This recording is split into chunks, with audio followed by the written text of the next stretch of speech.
All right, let's really get into it. We're going to talk about what actually makes a great video edit. And I mean, we're going way beyond just what software you use or what keyboard shortcuts you know. We're talking about the creative choices, the stuff that turns a bunch of random clips into a story that actually connects with people. You know, this quote from editor Hillier Smith just nails it. It's so easy to fall into this trap, right?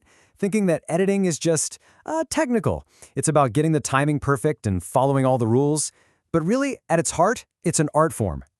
So that's really the core idea we're going to unpack here. It's all about shifting your whole mindset from thinking like a technician to thinking like an artist. It doesn't matter what program you use. What matters is the why behind every single cut you decide to make. And there's this awesome way to think about it that editor Hillier Smith calls the Jurassic Park theory. It sounds kind of funny, but trust me, it's a super powerful idea that can totally change how you look at your timeline.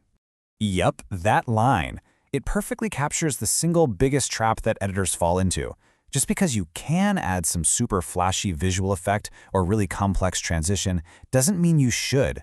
The only question that matters is, does this actually help the story? I mean, look at this breakdown. It forces you to ask, what's the real motivation here? Are you just flexing your skills, adding 1,000 effects just to show that you can? Or are your edits actually doing work for the story? You know, establishing a theme, revealing something new about a character, or just making the point crystal clear? Think about it like this. Say you want to show a global problem. Sure, you could create this massive, complex VFX shot of the entire planet, and it would look cool. But what if you just used a simple series of match cuts showing the eyes of different people from all over the world? That could be way more powerful and emotional. Sometimes, less is absolutely more. Okay, so with that artist's mindset in place, let's get into the nitty-gritty. Let's talk about the basic vocabulary of editing. These are the fundamental tools you're going to use to tell that story. First up, J-cuts and L-cuts. You might also hear these called split edits. Honestly, these are your bread and butter. They're used constantly in movies and TV shows because they make dialogue feel supernatural and they guide you from one shot to the next so smoothly. So the J-cut, it's just fantastic for pulling your audience into the next scene. You let them hear what's coming just a moment before they actually see it. It builds this tiny bit of anticipation and makes the whole thing flow way better than a hard, jarring cut. And then you've got the L-cut, which is kind of the reverse.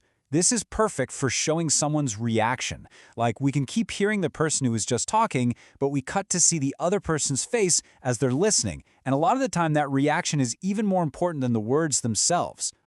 You know, it's funny, the jump cut used to be seen as a huge mistake, a total amateur move. But now, it's a seriously powerful tool, especially for online video. It's all about playing with time and keeping the pace snappy so your viewer stays locked in.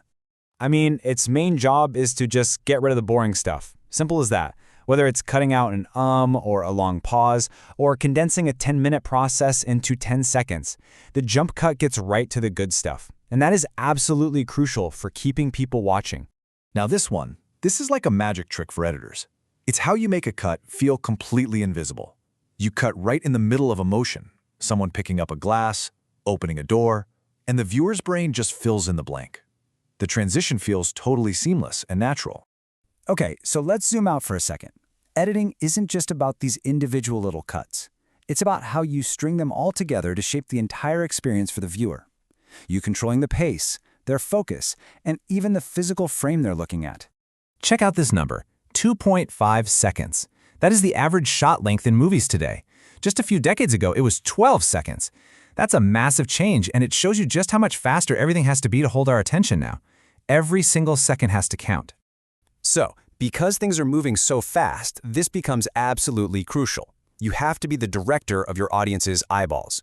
If they have to dart around the screen searching for the important thing after every single cut, they're going to get exhausted and tune out.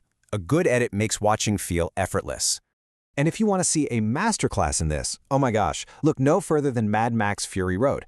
The cuts in that movie are insanely fast, but it never feels confusing. Why? Because the director made sure the most important action was always happening right in the center of the frame. Your eyes don't have to move, so you can process all that chaos. It's brilliant. And hey, even the actual shape of the screen itself is an editorial choice. Using a wider aspect ratio can make something feel way more cinematic, and it also gives you a secret weapon in the edit. More room to reframe your shots or add subtle camera moves later on. So, You see how this all brings us right back to where we started? All these techniques, all these tools, they don't mean a thing unless you have the mindset of a storyteller, not just a craftsman. The legendary editor Walter Murch, I'm talking the guy who cut Apocalypse Now, he came up with this rule of 6. It's basically his hierarchy for what makes a cut work. And just look at what's at the top and what's all the way at the bottom. The technical stuff, it's least important. Murch himself said, emotion is worth more than everything else combined. His point was, at the end of the day, if a cut feels right, if it serves the emotion of that moment, then it is the right cut, even if it technically breaks some rule about continuity or screen direction. And this is such a key point. Think about any great action scene. Whether it's from The Last of Us or Across the Spider-Verse, it's not really about the explosions, is it? It's about how that action impacts the characters we care about. The best editors cut from that emotional perspective to make the spectacle actually matter. And that leads to maybe the hardest but most important thing you have to learn as an editor. You have to be willing to murder your darlings. That means deleting that one beautiful shot you got, or that really clever joke, if it just doesn't serve the story as a whole. The video always comes first. And that's really the ultimate question every single creator has to face, isn't it? It's this constant balancing act. How much of your unique artistic vision are you willing to sacrifice to be a practical, effective storyteller who can actually hold an audience's attention? Finding that sweet spot? Well, that's the real art of the cut.